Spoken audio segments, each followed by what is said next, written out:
블레셋과 전투를 하러 갔던 사울이 이제 다시 돌아와서 엔게디에 있는 다윗을 잡으려고 돌아온 이야기가 오늘 본문에 기록되어 있습니다. 다윗을 잡기 위해서 3,000명이나 되는 군사들을 이끌고 엔게디 광야로 와서 다윗을 잡기 위해서 수색을 하게 되었는데요. 그런 과정 가운데서 사울이 급한 용무가 있어서 굴 속에 들어가게 되었습니다. 3절 말씀에 보면 뒤를 보러 들어갔다고 그렇게 표현하고 있는데요. 원문에는 어떻게 되어 있냐면 발을 가리러 들어갔다라는 표현으로 되어 있습니다. 발을 가리러 들어갔다. 도대체 발을 가린다고 하는 것이 무슨 의미일까요? 히브리어 표현 가운데서 발을 가린다고 하는 이 표현은 용변을 본다는 것을 둘러서 표현하는 그런 히브리적 표현 방법입니다. 그러니까 우리나라 사람들도 아주 대변이나 소변과 관련된 언어를 우리나라 말로 적나라하게 표현하면 그게 참 좀 표현이 그렇지 않습니까? 그렇기 때문에 우리가 이 표현을 직접적으로 쓰지 않고 다른 표현으로 한자어로 표현한다든지 다른 말로 에둘러서 표현하는 것처럼 히브리 사람들도 용변을 본다고 하는 그 표현을 직접적으로 표현하는 것이 아니라 발을 가린다, 발을 가리러 가겠다, 발을 가리러 들어갔다라고 하는 표현들로서 표현하게 되어 있는데요. 그렇게 발을 가리러 갔다고 하면 이해를 잘 하지 못하기 때문에 우리나라 말에서 우리나라 성경에서 번역을 할 때 뒤를 보러 갔다고 그렇게 표현을 하고 있습니다. 역시 뒤를 보러 갔다고 하는 표현도 에둘러 하는 표현이기 때문에 정확한 표현은 아니라서 우리가 그 의미를 정확하게 알 수는 없겠지만 아무튼 그런 의미를 가지고 있다고 할 수가 있겠습니다. 당시에 오늘날과 같이 아주 우리 교회와 같이 호텔식 화장실을 가지고 있는 것이 아니라 정말 광야에서 그냥 대충 자연식 화장실을 통해서 해결해야 되는 그 시대에 사울 왕이 뒤를 보러 들어간 곳이 어디냐면 보니까 굴이 하나 있는 겁니다. 그래서 그 굴 안으로 들어가서 그 안에서 혼자 자신의 볼일을 다 보고 나오게 된 이야기를 오늘 본문에서 기록하고 있는 것입니다. 그런데 사울 왕이 들어간 그 굴이 어떤 굴이었냐면 하필이면 바로 그 굴 깊은 곳 안쪽에 누가 숨어 있었습니까? 다윗의 일행들이 숨어 있었던 것입니다.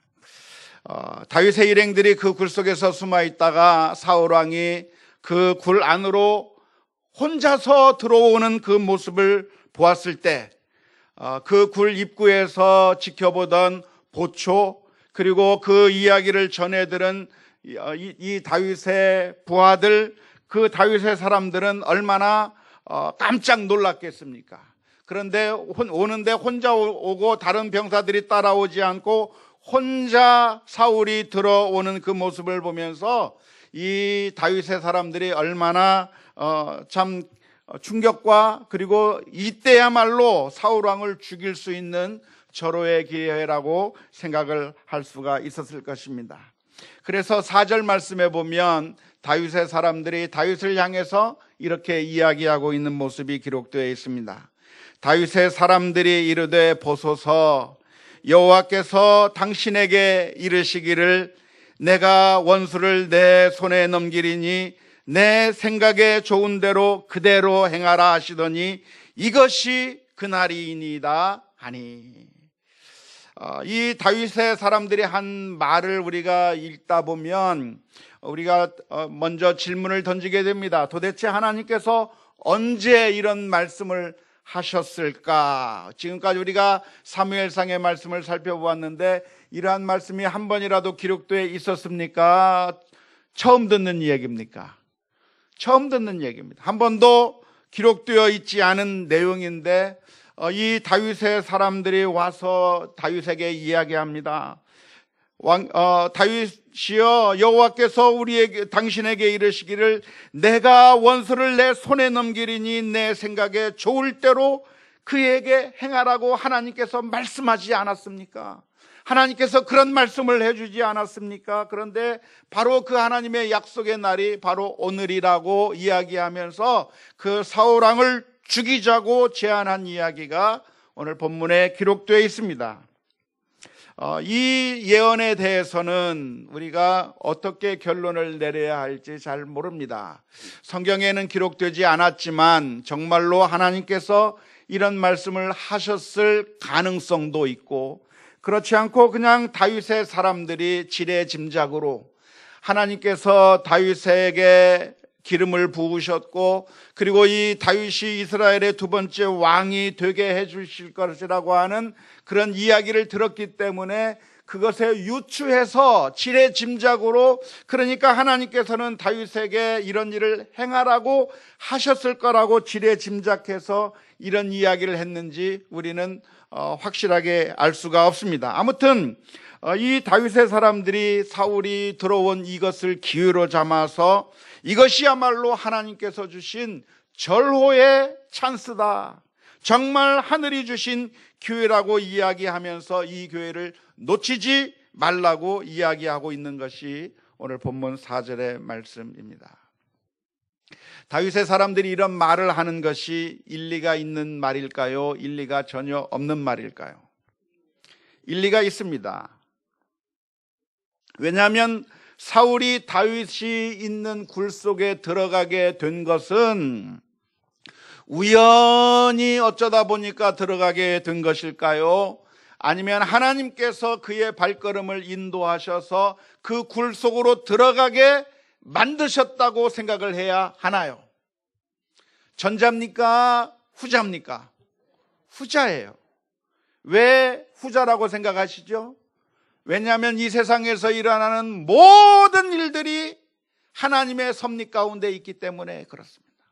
이 세상에서 일어나는 그 모든 일들이 단 하나도 예외 없이 하나님의 섭리와 계획 가운데서 우리가 때로는 이해하지 못하고 우리가 때로는 받아들이지 못하지만 하나님께서 인도하셨기 때문에 이런 일들이 생기는 것이고, 하나님께서 역사해 주셨기 때문에 저런 일들이 생긴다고 하는 사실을 생각해 본다면, 우리 주님께서 말씀하신 것처럼 참새 한 마리가 땅에 떨어지는 것도 하나님께서 허락하셔야만 떨어진다고 말씀해 주셨으니까, 사울왕이 그 유대 광야 엔게디 광야에 수많은 동굴들이 있었는데 그 수많은 동굴들 가운데서 하필이면 다윗이 있는 바로 그 굴 속으로 들어가게 된 것은 우연히 어쩌다 보니까 그곳에 들어간 것이 아니라 하나님께서 사울의 발걸음을 인도하셔서 그 굴로 들어가게 하셨을 거라고 보는 것이 옳을 줄로 믿습니다.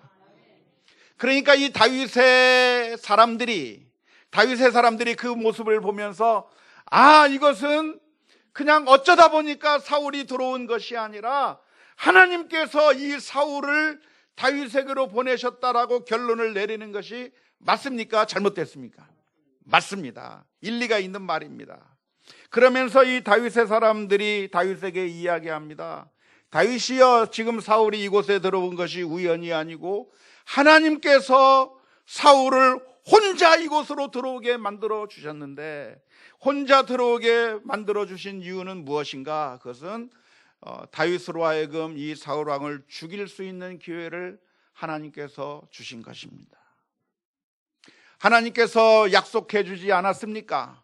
하나님께서 사울 왕을 이제는 패하시겠다고 말씀하셨고, 이제는 두 번째 왕으로 하나님께서 다윗을 세우시겠다고 기름을 부으셨고, 이제 이 다윗이 이스라엘의 두 번째 왕이 될 것이 하나님의 약속인데, 그 약속이 언제 이루어지는가? 바로 이 사울 왕을 죽일 수만 있다고 한다면 하나님께서 주신 절호의 기회라 생각하고 다윗이 그 사울을 죽여야 한다고 이야기를 했던 것입니다. 그런데 놀랍게도 다윗은 사울 왕을 죽이지 않았습니다. 사울을 죽이지 않고 다윗은 사울의 옷자락만 조금 베고 말았습니다.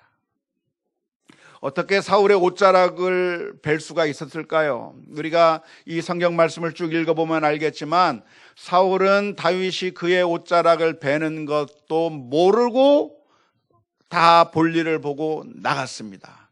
그런데 어떻게 사울도 모르게 사울의 옷자락을 벨 수 있는 방법이 무엇이었을까요?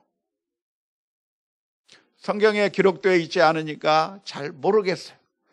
아마도 겉옷을 벗어놓고 알몸으로 용변을 받는가? 모르겠어요.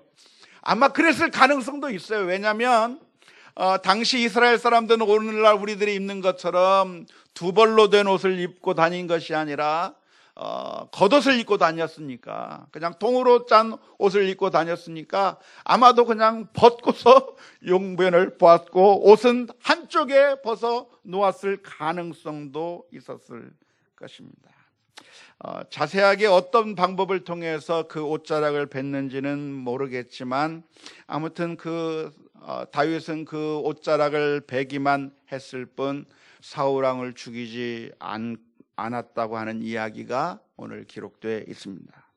다윗은 이 옷자락을 베고도 이 다윗의 마음이 찔렸습니다. 사울을 죽인 것이 아니라 사울의 옷자락만 베고도 다윗은 갑자기 마음에 찔림을 받아서 하나님 앞에서 불안해하는 거예요.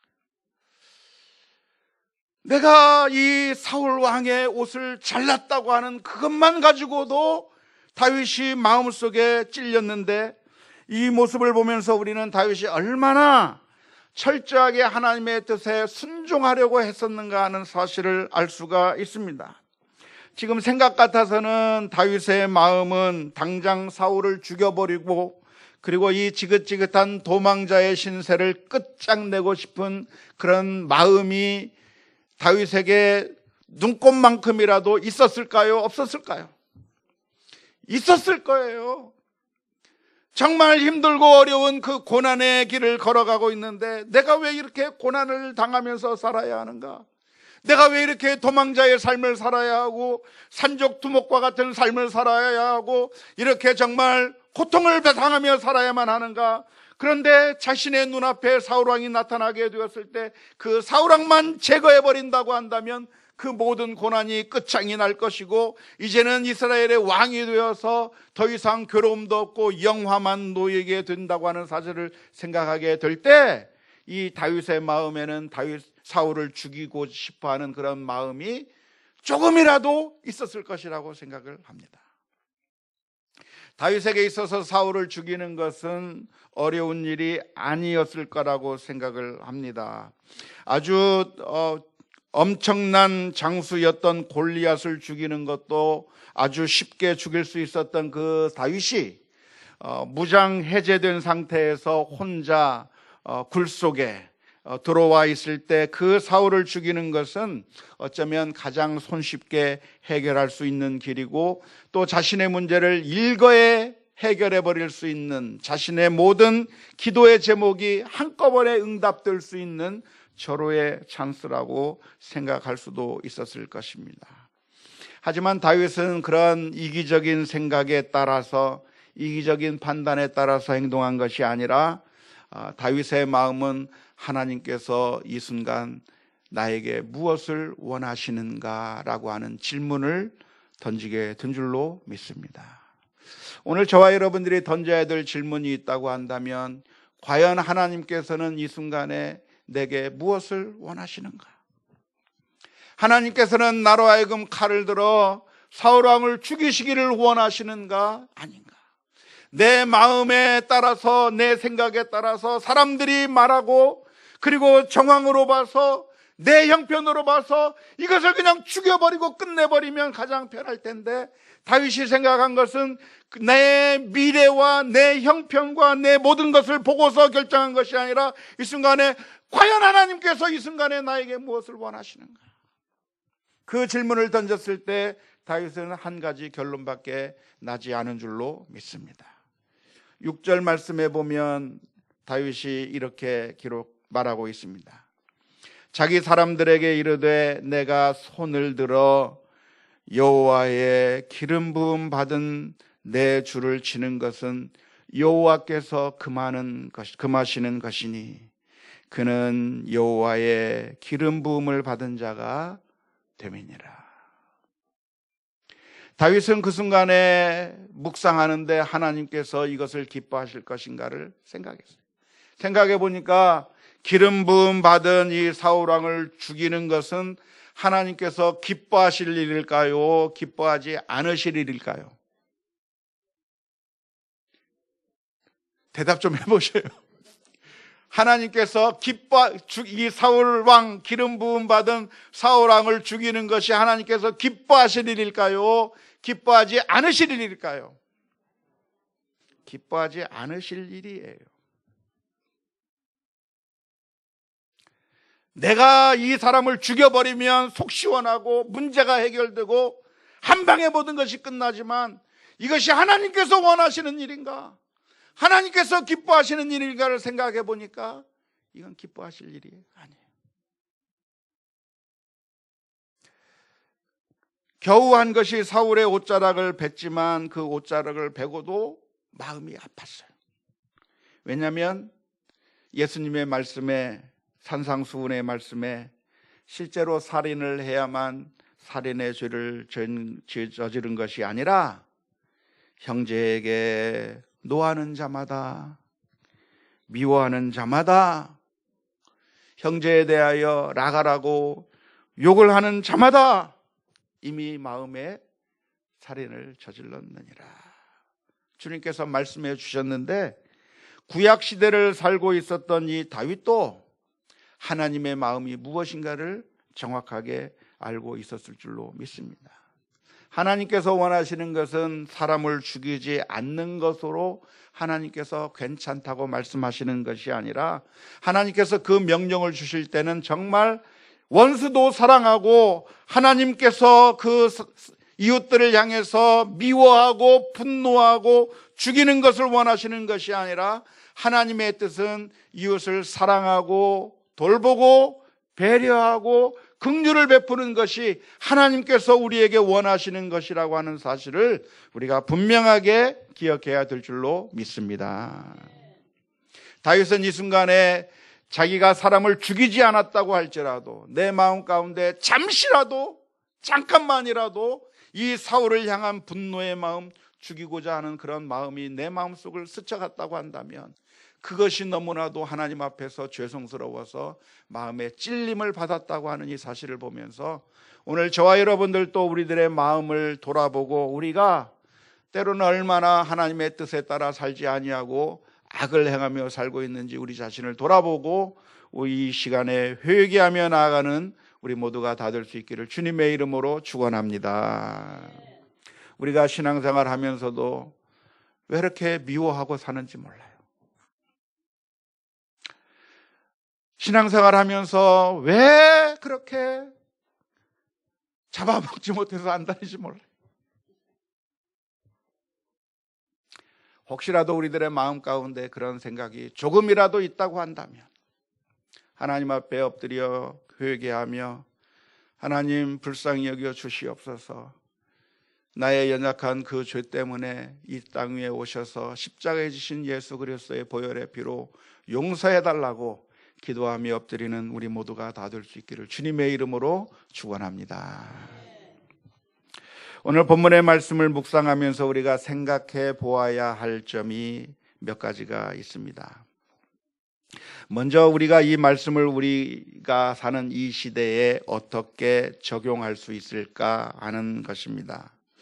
보통 이 말씀들을 우리가 묵상하면서 오늘날 우리 한국교회 내에는 이런 생각들이 많이 퍼져 있습니다.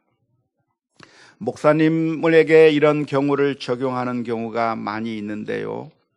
목사님은 하나님께서 기름을 부으신 기름 부음을 받은 종이기 때문에 목사님을 대적하거나 목사님을 해롭게 하는 것은 아주 큰 죄악이라고 그렇게 생각하고 그렇게 결론을 내리는 경우가 많이 있습니다.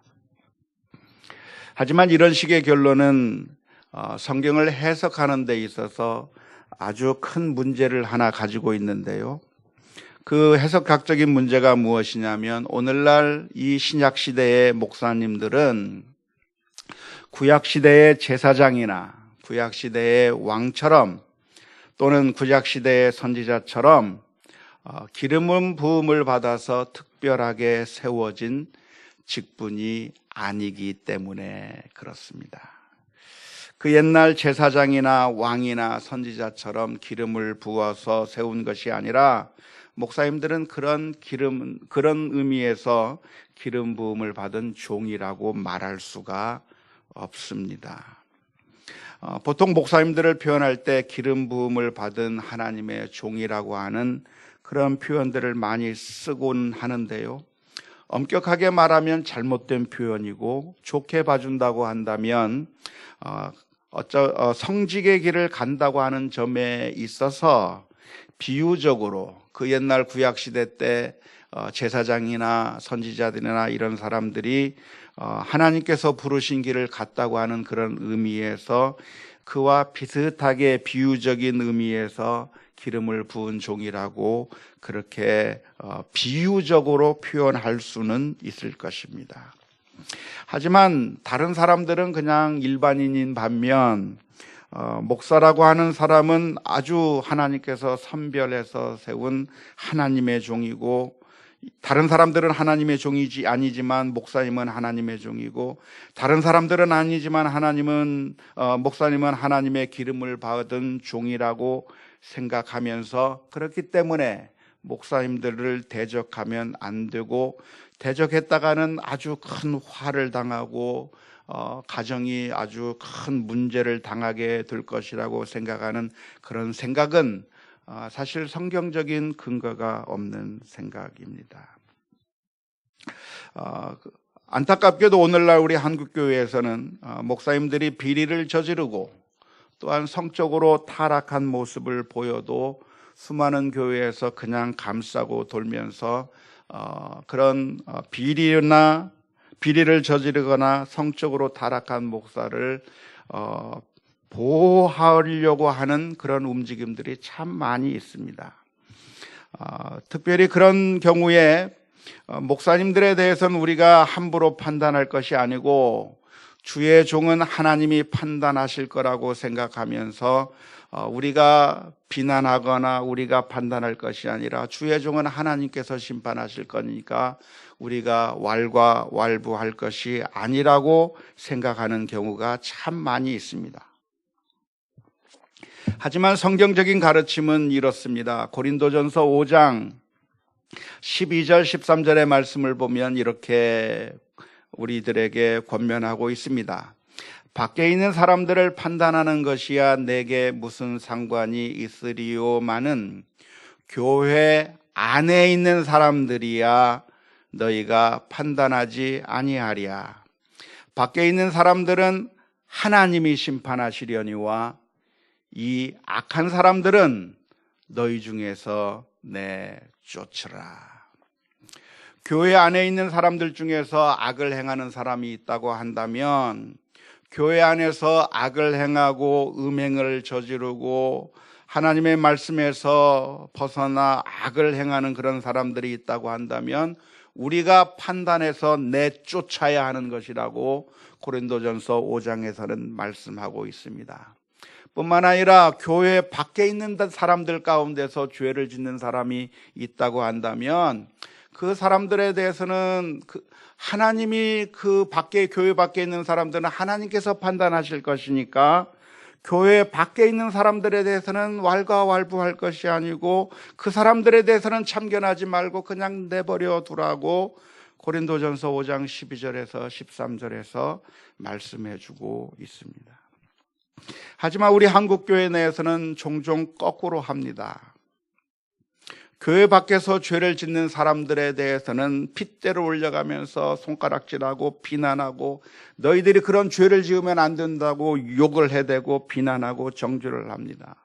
예를 들어서 동성애자들이나 이런 사람들을 보면 너희들은 아주 하나님의 말씀에서부터 떠나 있다고 지적하면서 아주 나쁜 사람들이라고, 그렇게 죄를 지으면 망하게 될 것이라고, 하나님의 심판을 받을 것이니까 어서 빨리 돌아오라고 그렇게 비난하고 정죄하면서 정작 교회 안에서 죄를 짓고 영적으로 타락하고 또 탐욕의 죄를 짓고, 그리고 성적인 죄를 짓고 있어도 교회 안에서 죄를 짓고 있는 사람들에 대해서는, 특별히 목회자들에 대해서는 침묵하고 감싸고 돌면서 우리가 판단할 것이 아니라 하나님께서 판단하실 것이라고 이야기하는 경우가 많습니다.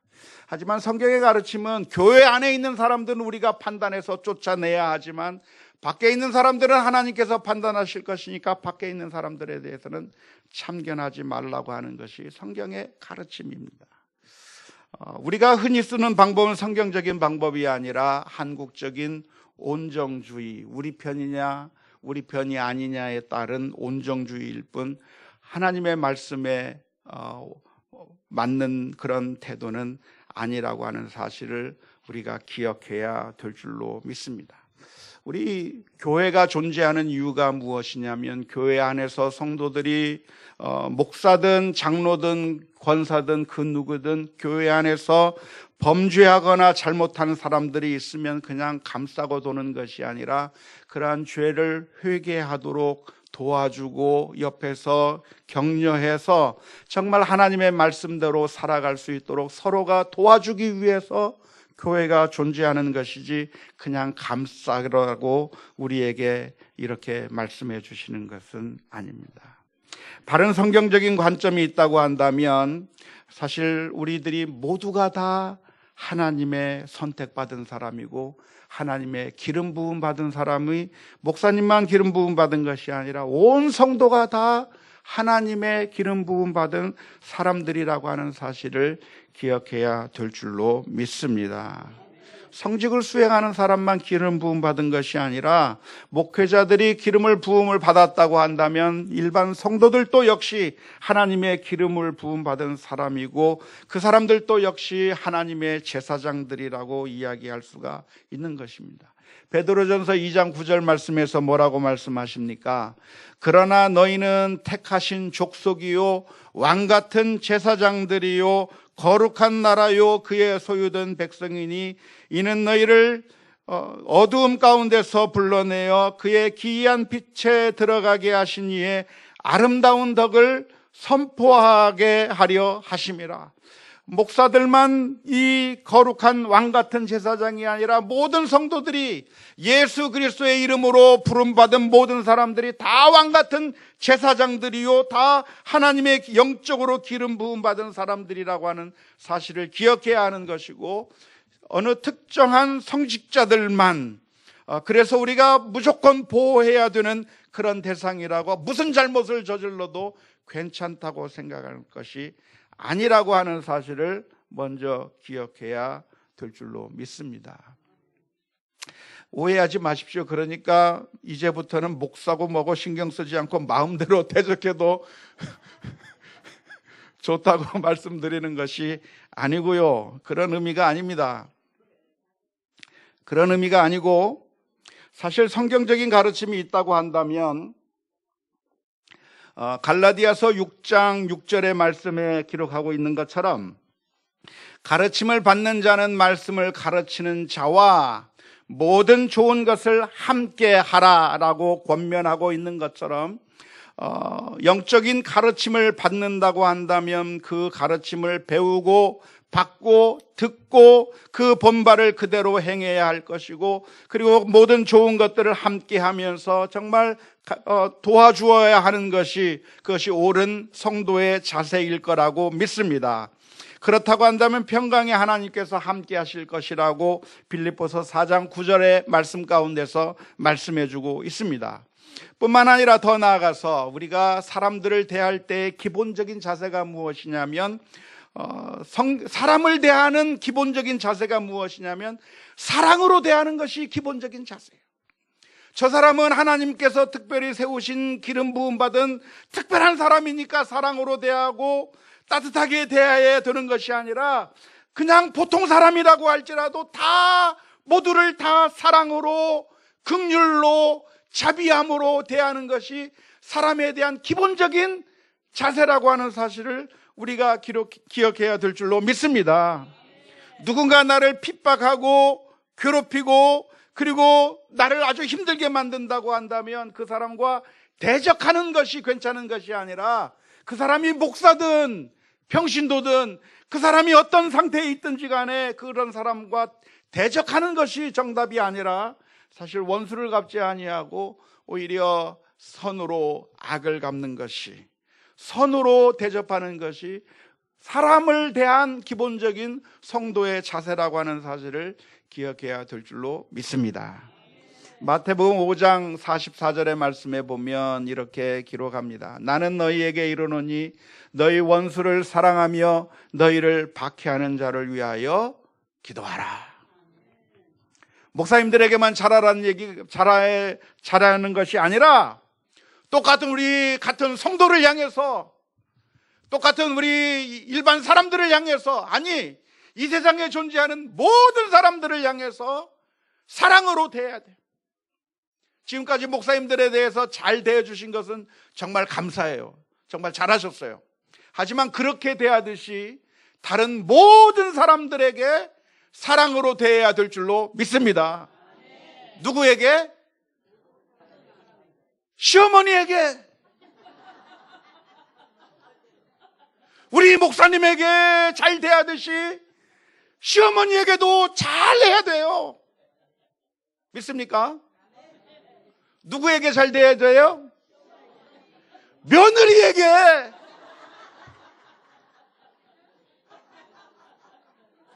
며느리의 나쁜 것만 보지 말고, 마음에 안 드는 것만 보지 말고, 인생이 20년 차이가 나고 30년 차이가 나잖아요. 밥을 몇 그릇을 더 못 드셨어요. 그만큼 성숙한 사람이 아직 미성숙한 우리 며느리들 보면서 나도 저만 할 때는 실수 많이 하고 나도 저만 할 때는 많이 힘들고 굉장히 힘들었는데 사랑으로 대해야 되는데 어떻게 사랑으로 대해야 돼요? 목사님께 하듯이 우리 며느리에게 해야 된단 말이에요.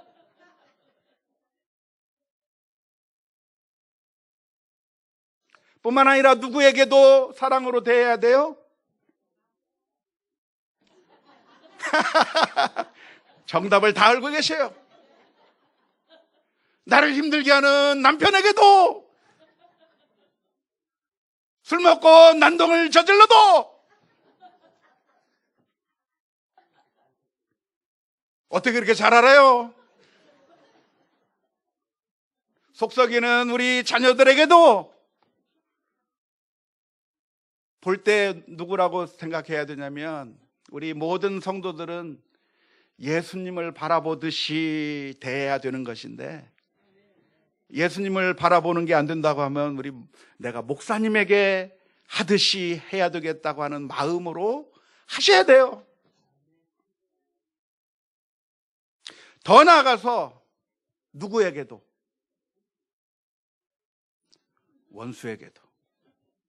원수에게도 사랑으로 대해야 돼요. 더 나아가서 또 누구에게도, 불신자에게도, 더 나아가서 누구에게도, 이미 한 건 지나갔고 또 지금 그 다음 걸 얘기하고 있는 거예요. 이단들에게도, 불교인들에게도, 이슬람 교도들에게도, 아, 저놈들은 죽일 놈들이구나, 저놈들하고 우리가 싸워야 되겠구나가 아니라 모든 사람이 다 하나님의 형상으로 창조된 하나님의 자녀들이라고 하는 사실을 기억하면서 모든 사람들에게 사랑으로 대하는 것이 옳습니다. 제가 조금 전에 목회자에 대해서, 목회자가 기름 부음 받은 종이기 때문에 그런 생각을 가지고 목회자들에게 잘하는 것은 별로 바람직한 성경 해석이 아니고 제대로 된 성경 해석학적 원리가 적용된 해석이 아니라고 말씀을 드렸어요. 근데 그 얘기는 막대해도 된다는 것이 아니라 모든 사람에게 기름 부은 종처럼 대하는 것이, 그것이 바른 성도의 자세라고 하는 사실을 기억해야 될 줄로 믿습니다.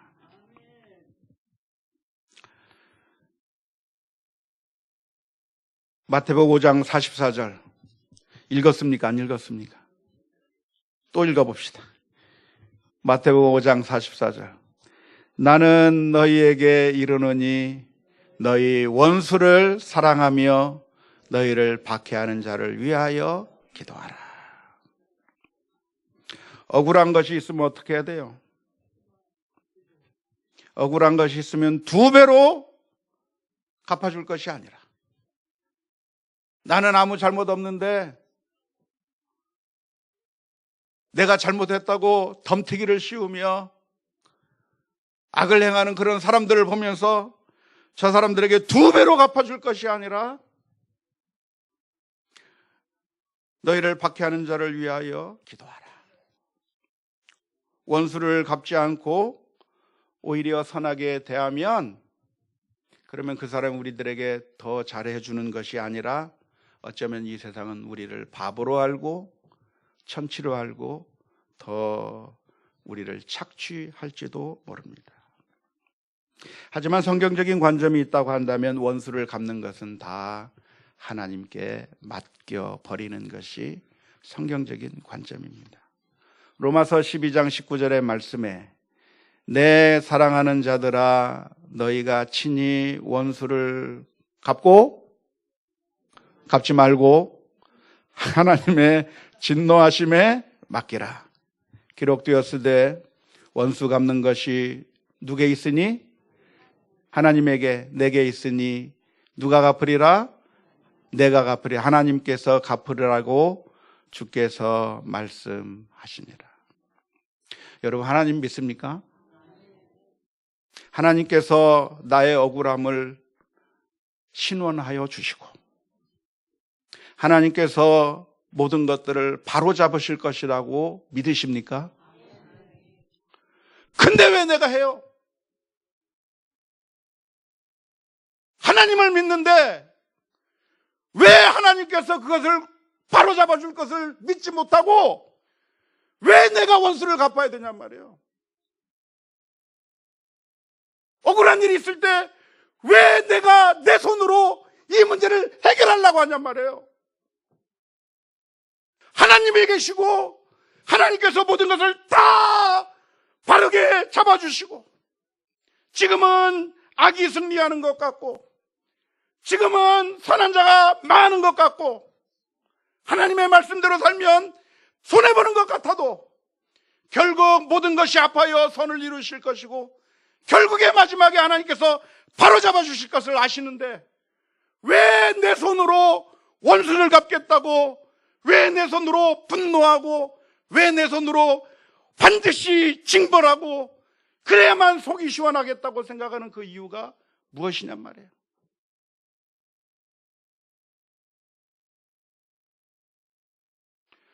원수를 내 손으로 갚는다고 하는 것은 하나님께서 살아계시다고 하는 사실을 믿지 않는 불신앙입니다. 하나님을 믿는다고 하면서도 믿지 않는 것입니다. 그러니까 그 모습을 보고 우리 자녀들이, 우리 부모는 하나님을 믿는다고 하지만 안 믿는구나, 하나님이 없기에 안 믿는구나, 그렇게 우리 자녀들이 보는 거예요. 내가 하나님을 안 믿고 안 믿는 것처럼 행동하고 있는데 그러면서 하나님 믿으라고 약장사가 약을 팔면서 이 약이 먹으면 정말 좋은 약이라고 말하는데 나는 안 먹는 그 모습을 보면서 저 약 가짜다라고 이야기하고 사지 않는 것처럼, 우리가 하나님을 믿는다고 이야기하는데 실제로 내가 행동하는 것은 하나님을 믿지 않는 것처럼 행동하는 그 모습을 보고 우리 자녀들은 정확하게 우리가 무엇을 믿는가를 알고 있는 거예요. 하나님을 믿는 것이 아니라 돈을 믿고 있는 것을 알고 있는 것이고, 하나님을 믿고 있는 것이 아니라 내 주먹을 믿고 있는 것을 알고 있는 것이고, 하나님을 믿고 있는 것이 아니라 내가 내 힘을 믿고 있다고 하는 사실을 너무나도 잘 알기 때문에 우리 자녀들이 부모를 보면서 나는 저렇게 위선적으로 살지 않아야 되겠다. 나는 내가 믿는 대로 살겠다고 하면서 죄악의 길로 걸어가는 겁니다.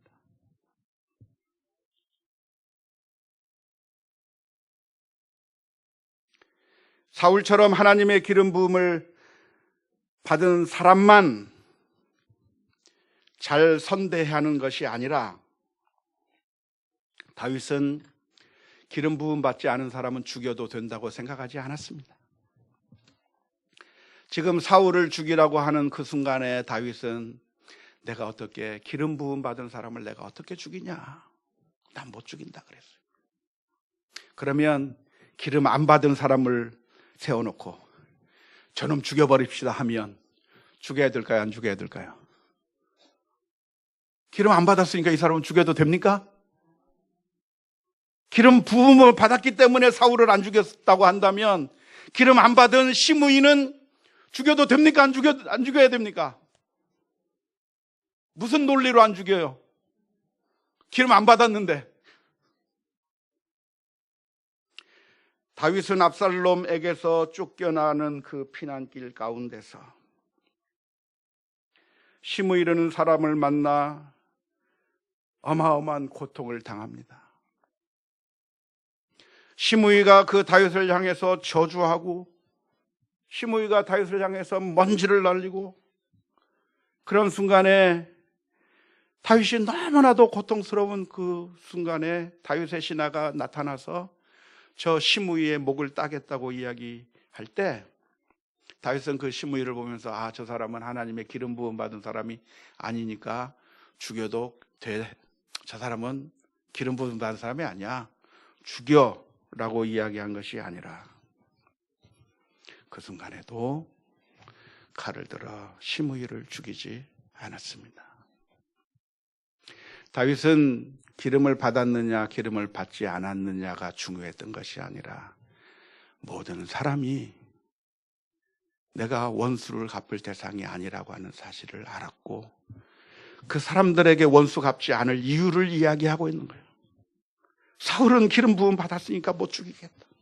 이 사람은 이래니까 못 죽이겠다.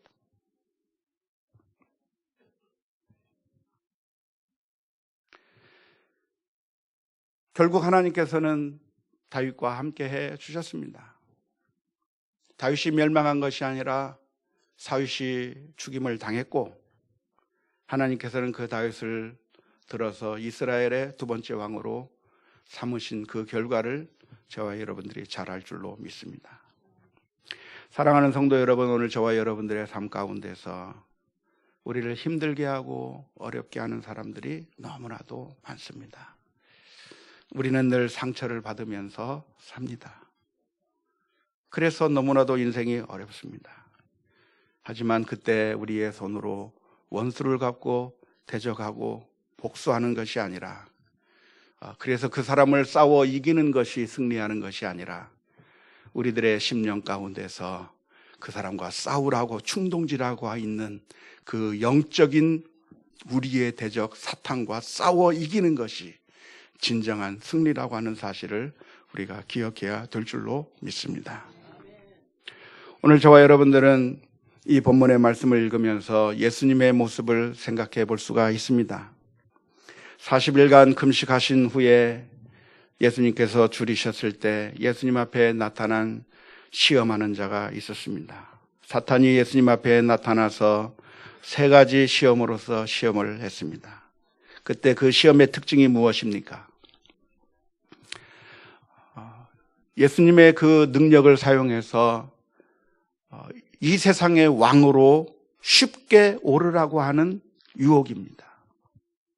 배고프지 말고 그냥 떡을 만들어 먹어버려라.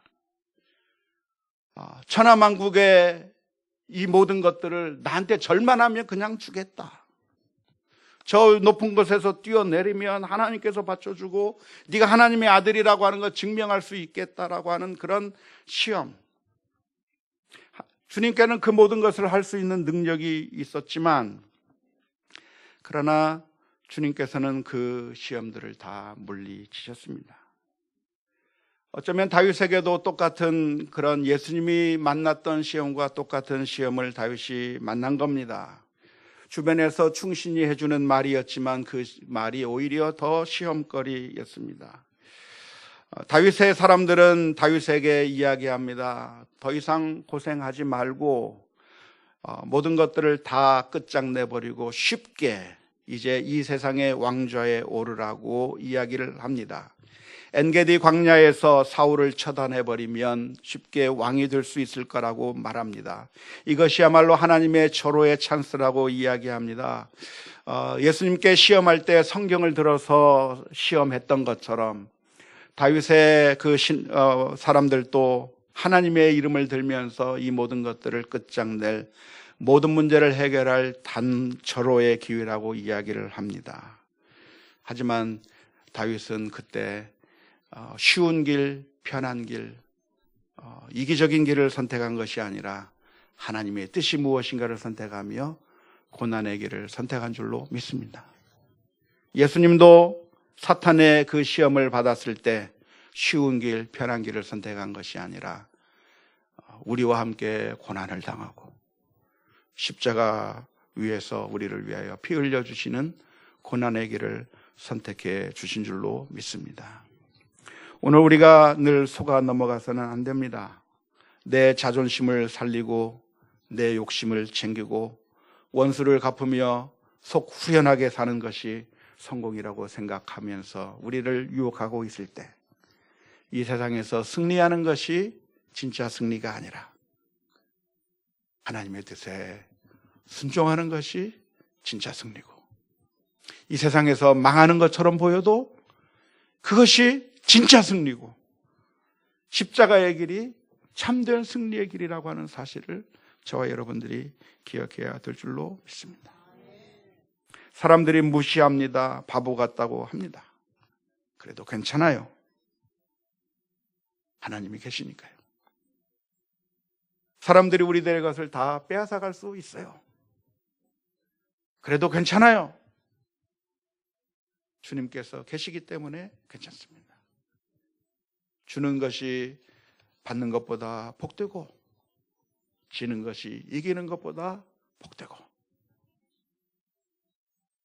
그런데 바로 그 일을 우리 주님께서 하신 줄로 믿습니다. 우리가 아직 죄인 되었을 때, 우리가 원수 되었을 때 우리에게 원수를 갚기 위해서 심판해 버리심으로써 인생들을 모두 지옥에 쳐넣으신 것이 아니라 오히려 우리를 감싸시고 십자가 위에서 피를 흘려주셔서 저와 여러분들을 구원해 주시는 놀라운 은혜를 베푸신 것이 우리 주님께서 하신 일임을 기억하면서 믿음으로 결단해 나아가는 우리 모두가 다 될 수 있기를 주님의 이름으로 축원합니다.